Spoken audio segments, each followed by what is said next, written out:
Now, I'd like to introduce the valedictorian of the class of 2004, Kathleen Knowles.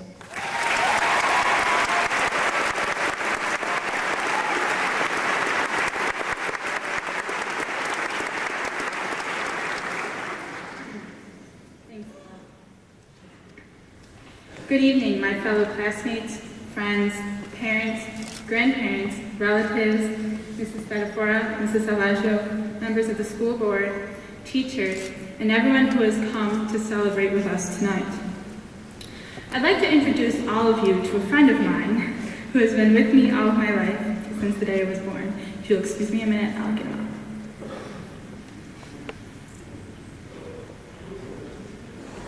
Everybody, this is Pooh Bear. Pooh Bear, this is everybody. Now I'd like to share with you selections from a popular children's book written about Pooh Bear and his other best friend, Christopher Robin.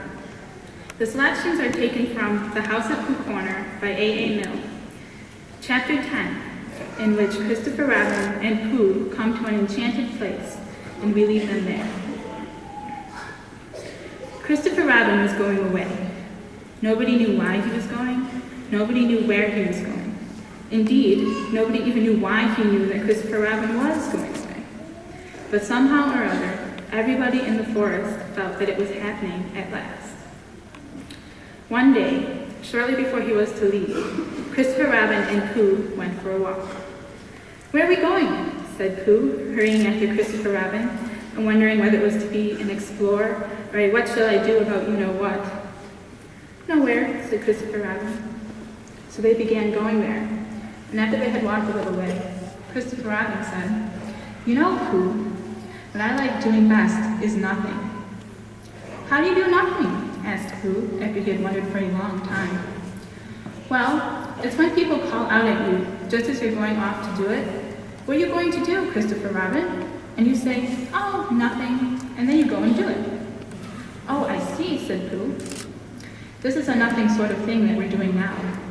"Oh, I see," said Pooh again. "It means just going along, listening to all the things you can't hear, and not bothering." "Oh," said Pooh. They walked on, thinking of this and that, and by they came to an enchanted place on the very top of the forest called Galleon's Lap, which is 60-something trees in a circle, and Christopher Robin knew that it was enchanted, because nobody had ever been able to count whether it was 63 or 64, not even when he tied a piece of string around each tree after he had counted it. Suddenly, Christopher Robin began to tell Pooh about some of the things.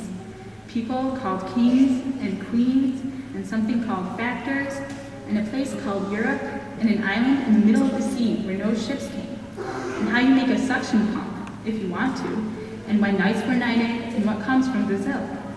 And Pooh, his back against one of the 60-something trees, and his paws folded in front of him, said, "Oh, and I didn't know," and thought how wonderful it would be to have a real brain which could tell you things. And by, Christopher Robin came to an end of the things, and was silent, and he sat there, looking out over the world, and wishing it wouldn't stop. Christopher Robin, who was still looking at the world with his chin in his hands, called out, "Pooh!" "Yes," said Pooh. When Pooh!" "Yes, Christopher Robin?" "I'm not going to do nothing anymore." "Never again?" "Well, not so much. They don't let you." Pooh waited for him to go on, but he was silent again. "Yes, Christopher Robin?" said Pooh helpfully. "Pooh, when I'm not doing nothing, will you come up here sometimes?" "Just me?" "Yes, Pooh." "Will you be here too?" "Yes, Pooh, I will be, really, I promise I will be, Pooh." "That's good," said Pooh. "Pooh, promise you won't forget about me ever, not even when I'm 100? Pooh thought for a little. "How old shall I be then?" 99. Pooh nodded. "I promise," he said. Still with his eyes on the world, Christopher Robin put out a hand and felt for Pooh's paw. "Pooh," said Christopher Robin earnestly, if I'm not quite..." He stopped and tried again. Who, whatever happens, you will understand, won't you? Understand what? Oh, nothing. He laughed and jumped to his feet. Come on. Where, said Pooh. Anywhere, said Christopher Robin. So they went off together. But wherever they go, and whatever happens to them on the way, in that enchanted place on the top of the forest, a little boy and his bear will always be playing. Inside of each of us lives a Christopher Robin and a Pooh Bear. And tonight, they are both realizing that their world is changing forever. The Christopher Robin part of us is full of excitement and anticipation of the adventures that await us in the bright future. He is spellbound by the world and is being drawn into its wonders. The Pooh Bear part of us is bewildered, confused, and struggling futilely to catch up to our ever older and wiser Christopher Robin.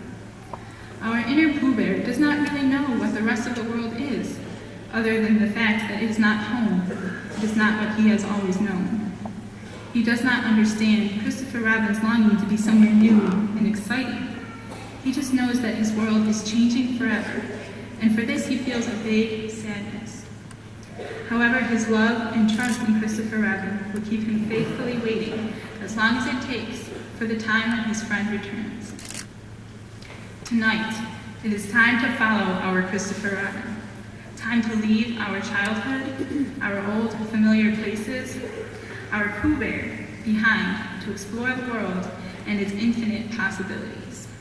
To see kings and queens and factors, and to learn how to make a suction pump, if we want to.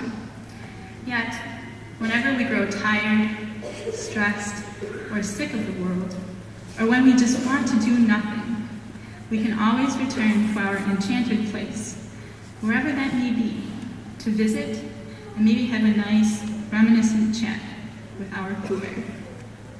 Thanks.